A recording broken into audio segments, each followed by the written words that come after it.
Hi there, my name's Eddie, my pronouns are he, him, and I'm the Wolfsbane Witch.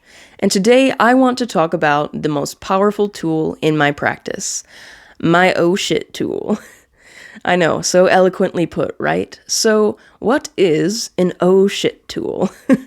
Well, an oh shit tool is what I affectionately refer to my emergency tools with. Now, what's an emergency tool, you might ask? Basically, I got this concept of having specific tools, or at least one specific tool, that I would use only in magical emergencies. So basically, think about it like something that you would put in your witchy first aid kit, or something that you would put in one of those boxes on the wall that says, like, in case of emergency, break glass. Like, the tool that you would put behind that is your personal oh shit tool. And if you don't have an oh shit tool, or an emergency tool, or a magical first aid kit, this video is going to talk about why that might be a good idea for you, or why you might want to do that, or some of the ways that you might be able to understand how I use it, and maybe that might inspire you, right? Not everybody needs to have this. Not everybody does have this.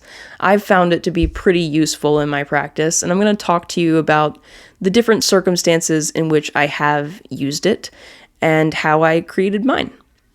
So, without further ado, let's talk about oh shit tools. So, these types of tools are going to be probably your most powerful tools. They should be your most powerful tools. And I say tools, but it can only really be one. I only really have one, and that's all I need. Because the concept for this is the idea that you're not going to need it a lot if you're doing things right. And me, being the type of witch I am, which is admittedly fuck around and find out witch, sometimes when you fuck around, you find out. And sometimes what you find out is not so good. But keep in mind, I've had this tool for many years, and I've only had to use it 2 times. So it's not as bad as you think, and having it does come in handy. So let's talk about it. Now you might be wondering, Eddie, if you have a super powerful tool, why don't you use it all the time for everything? So I'm going to answer that real quick, and that has sort of a 2-ply answer, right? The first is psychological. So I find that for me, the tools that I use on a regular basis feel more mundane. This doesn't mean that they don't feel magical to me. They still do feel magical. They don't feel like mundane objects, like my vacuum cleaner or like a pencil or some shit. But they do feel more like my typical, I guess, magical power level. You know what I mean? It feels like my sort of resting state of manifestation energy. But when you're in an oh shit moment, you want to have a little bit more than that, right? It's kind of like how your adrenaline helps you become faster or stronger or more responsive in an emergency situation, right? You don't always have adrenaline in your body because you don't need it. But in certain circumstances, you might need to be a little bit more reflexive. And your oh shit tool will help you do that in a magical sense. The other reason why I don't is more magical speaking. And that's because not every spell needs that sort of firepower behind it. In fact, most spells don't, and it might actually be detrimental to the type of spell you want to do. You know, a lot of the spells I do are fairly subtle and take time to kind of spread into my life and kind of settle into my life. And that's just how I like to do magic. I like to do magic that sort of incrementally works throughout my life. I don't always want just a big, like, boom, one and done, you know? And if that's you, that's fine. But for me, I like to sort of take my time with things and let things kind of fall into place energetically and magically speaking. I find that it's a lot smoother of a transition, and it helps me recognize how my magic is working and what I might need to improve on as it happens, instead of doing one big spell and then being like, oh no, like now I'm stuck in a like huge life-changing situation all at once, right? So not every spell needs a huge amount of firepower behind it, right? It's kind of like, if I went out and I was like, oh, like I want to go shoot clay pigeons, right? I'd probably bring a rifle or a shotgun or something. I probably would not bring like a homing missile or a rocket launcher. You know what I mean? And your oh shit tool is going to be something like the energetic equivalent of a rocket launcher. That's just not necessary for everything and not really doable, energetically speaking, for you, because that does take a lot of energy out of you in some circumstances, depending on how you work it. For me, I have this tool in its own space, charging at all times until I need to use it. I have it in a box with different things surrounding it to help keep that cleansed and energized and constantly charging. And so the longer I don't use it, kind of the more powerful it becomes. So that's another idea for you there. But yeah, so those are the reasons why I don't use it all the time, and why I think it is good to have tools kind of set aside for specific times like that, because it helps you psychologically feel like you're pulling out something kind of special or kind of more apt to help you in that moment. And it also is more necessary in some times than other times. All right, so now that I've gone over that, let's talk about how I made my particular tool. Now, this is how I made mine. I'm not going to tell you how you make yours. You might find some inspiration off of this, but, I'm not here to tell you what to do in your practice. That's not the point of my channel. Most of the people who watch my channel, I assume, are already witches and already kind of know the basics of this. So I'm not going to tell you what the fuck to do. You know witch, you know how to do magic. I don't got to tell you how to do that. But I am going to give you some ideas to help propel your own creativity, right? That's what I like to do. So how I did mine was I chose a very specific planetary date that meant something powerful to me. So I chose to buy and consecrate this object. It's a ritual knife. I decided to buy and consecrate this object on a very specific date, which happened to be during an eclipse in the sign of Scorpio. And I chose to do this during an eclipse because that is when the sun and the moon are aligned with the earth. So it has these three sort of different energetic levels going on here. It has the sort of physical, the emotional, and the sort of, I guess, soul or firepower of the sun behind it. So it's, in my opinion, very powerful. And for me, eclipse magic is always more powerful than typical magic. I know some witches are a little superstitious about doing magic during eclipses. For me, I find that it always works wonders. Like, eclipse magic is some of my favorite magic. So this felt to me like a very powerful date. And I did it in the sign of Scorpio because of some of the associations that Scorpio has with spirituality, protection, transmutation.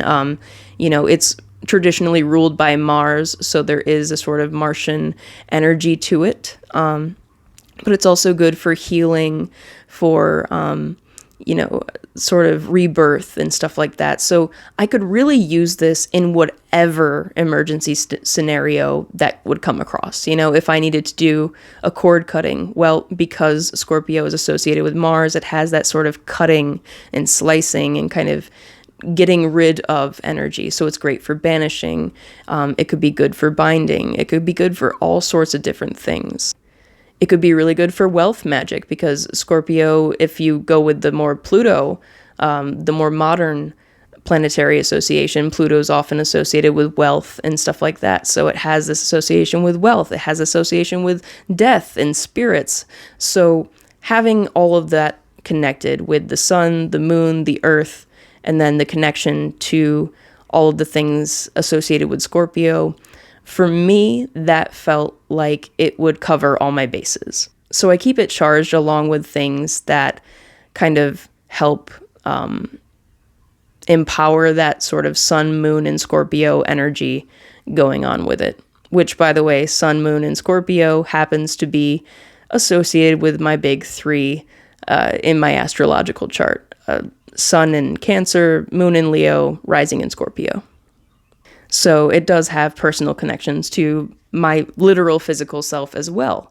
And so this is how I chose to consecrate and charge and really sort of initiate what a very powerful tool for myself would look like. And this is the most powerful tool I have in my practice due to that.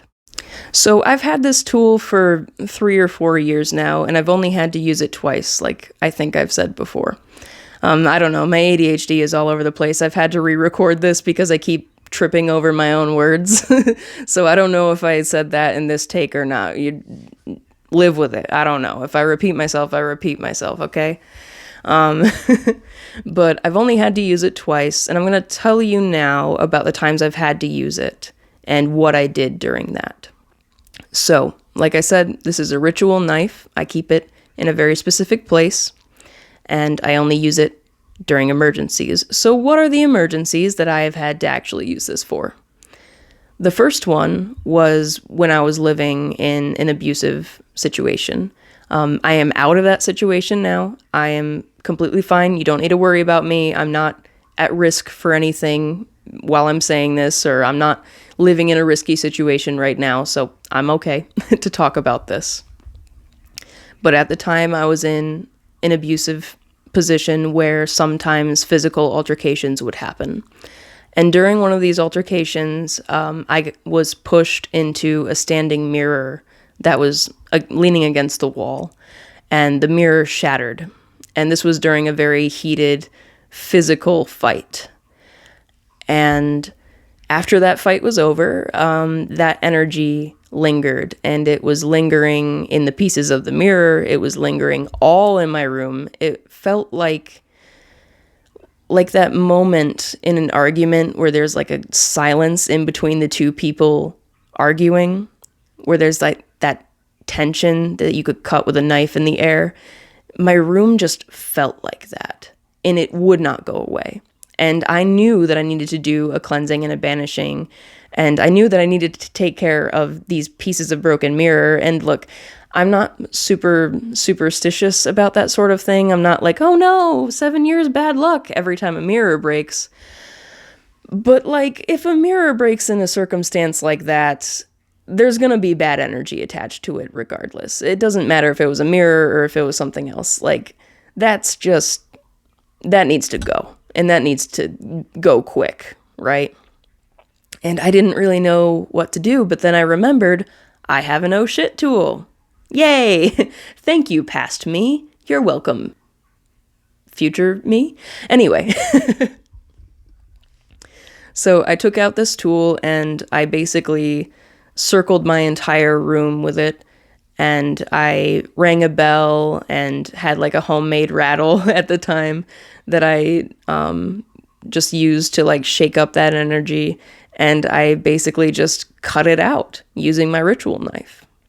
And that worked not only to clear out the energy, but I found afterwards that literally every object I had in my room was cleansed. Like every crystal I had, every tool I had, everything was cleansed. So I was like, oh, okay, this really does work, you know? It's been sitting here charging for like 1.5 years at that point, and I hadn't used it yet.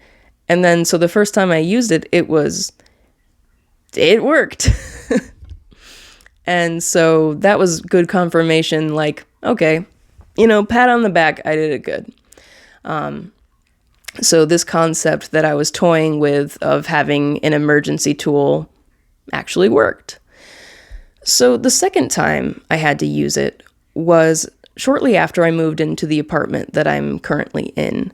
This is an apartment that is several states away from where I used to live, and so the spirits around here don't know me. The genus loci around here does not know me. I'm not familiar with the area. I'm a sort of foreign person energy, coming into this area. And I also have a lot of very high energy things around me, basically at all times. My apartment is filled with metaphysical shit. So in my experience, this tends to attract a lot of attention from spirits and entities and energies.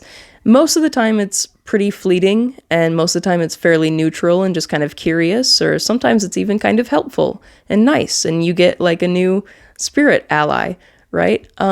Sometimes that's not the case, and sometimes you get stuff that you don't want around. And at the time, I had just moved in, and so I hadn't put any wards up yet, and something came into my space and did not want to leave, and it was quite persistent. I think what it was trying to do was it was trying to find a way to get to me, to scare me or to feed off my anxiety or my fear. And I've dealt with things like this before, and so I did a banishing of it, but it kept coming back. And I wasn't used to that. Most of the time my banishings are pretty fucking clear. Banishings are my bag. They're probably some of the things that I'm best at doing. And so I was like, okay, that's not expected. This thing is a lot more powerful than I thought. And so it kept coming and going. And so I figured, maybe it'll just leave on its own. But of course it didn't. And it kept becoming more and more persistent and trying more and more different things to scare me. And it was getting to the point where I wasn't scared, but I was just getting mildly creeped out, but mostly annoyed. And I was like, all right, this needs to stop because, get the fuck out of my house. I don't want you. Get out. It's not working anyway. Just stop, So one night I got so fed up, and it was creating such a problem because it started to manifest as a sort of shadow person. And I was like, all right, we're not doing this. We're cutting this shit out right now. I was like, the second I see a shadow person, you're fucking out of here.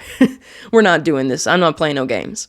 So what I did was I took a shower. I magically cleansed and consecrated myself.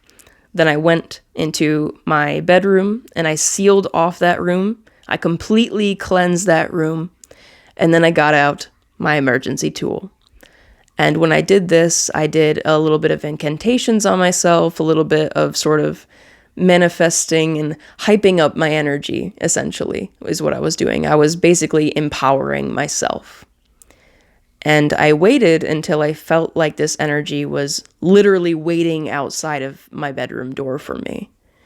And when that happened, I opened up my door and I chased that thing around my house with my ritual knife. And by chased, I don't mean I ran, but I basically had my ritual knife and I went from my bedroom all the way through every single room of my house, going from that wall all the way till it circled around to the front door, through, I don't know how to explain it any better than this, but hi there, another editing Eddie here. I found a different way to explain this that makes it a little bit more clear. So this is my front door behind me. What you would want to do in something like this is you start at the hinges side of the door, and you would walk along this wall through every single room of the house along that side of the wall until you wrap around and get to the doorknob side of the door. Then you open up the door and you kick that spirit out, or bad energy, or whatever you're trying to banish. Now, while you're doing this, you might want to say stuff like get out, get the fuck out, don't come back, you're not welcome here, whatever you want to say. I don't remember exactly what I said, but I know it wasn't quite pleasant. I wanted to hammer in the point that it was not welcome here, and it should not come back if it wants to remain in its current state, unobscured by my own magic and pettiness. So that seemed to work pretty well. I wouldn't suggest that as your first resort in anything. This was an absolute last resort for me before I called upon a deity or something. That would be the ultimate last resort in my opinion. But that's just what I did, right? And then after that, I did a cleansing of my entire home, and I made this little spell bottle ward that I put up on my front door, and ever since then, things have been fine. So, that was kind of my fault in some ways because I didn't necessarily, sorry, my fan's coming on, because I didn't necessarily put up wards quickly enough when I moved in. I didn't really think about it. And like I said, it's probably because I'm a fuck around and find out, which I just wanted to see what would happen. And I found out, right? So, sometimes this will happen due to crazy and unexpected and toxic life circumstances that happen to you, or things that might attach to you that is outside of your control, like in my first example. But sometimes things will happen because you fucked around and found out, or just because, whoops, life scenario happened and something slipped through the cracks, right? So hopefully that explains it a little bit better. So starting on one wall and going all the way around until I got to my front door, opened my front door, kicked that thing out energetically, and for good measure, I made a couple stabby motions in case it wanted to try to come back in. It would get a little bit, impaled. And that worked, right? I wouldn't suggest this as your first attempt to get rid of something. This was probably my third or fourth attempt to get rid of it, and it has not come back. Go figure, right? If you chase something around your house with a knife and stab it out the door, it probably doesn't want to come back. It probably thinks you're crazy. And good, it should, because I am crazy. Stay the fuck away from me. But yeah, that is how I have used it, and the only 2 times I've ever had to use it, but it really did come in handy for me, so I decided to just hit record and make this video real quick to maybe give you some inspiration on creating your own metaphysical emergency kit.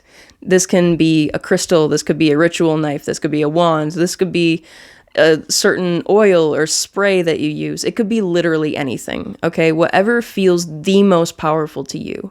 But that's the key. It needs to feel like it is the most powerful thing you could ever own.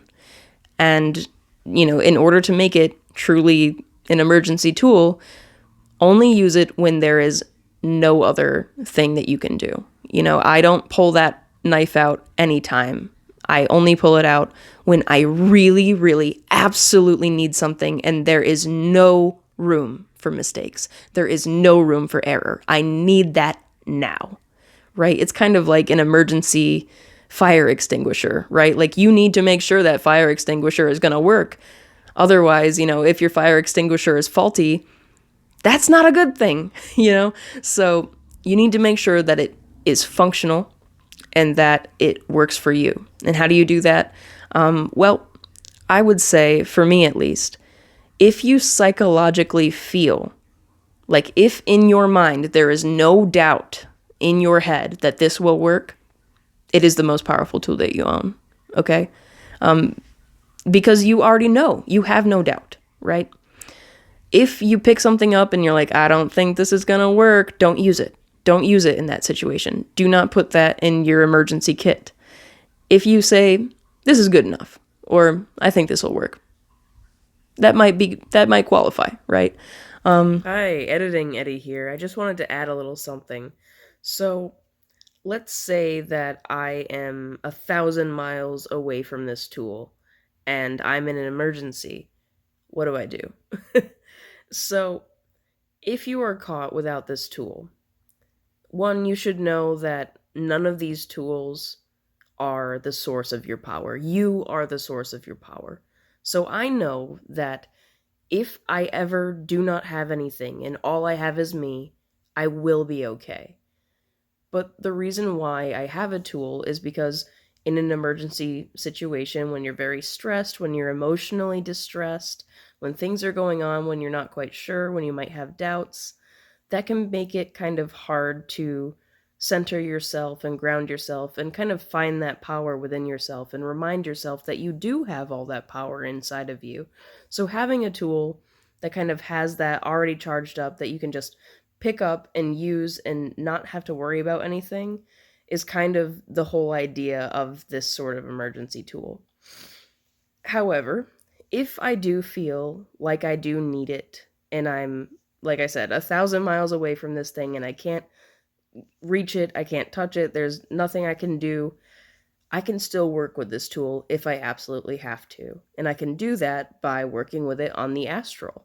So if I do have a couple moments where I can find a way to ground myself and center myself, I can go into the astral and begin using this tool the same way that I would use it, as if it were here. I would just pretend to hold it and visualize myself holding it, whether in just my imagination, just in my head, or I could physically visualize it and go through the physical motions as well.